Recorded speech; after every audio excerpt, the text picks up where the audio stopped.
Hi guys, in today's video we're going to see how to change the watch face on a Garmin Fenix. We're going to hold the middle left button and choose watch face. Now if we click down we'll have a combination of original Garmin Fenix watch faces that we can choose from, but you can also see at the very bottom I have one that I've downloaded from the Connect IQ app, so this is where they'll appear also. So if I choose this one from the IQ app, we can click the top right button twice to apply it.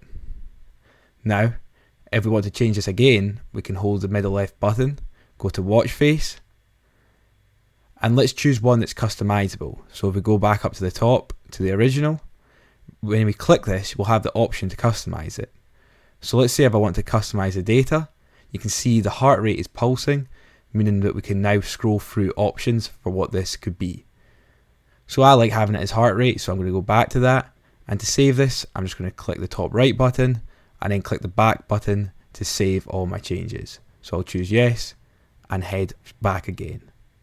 Thanks for watching.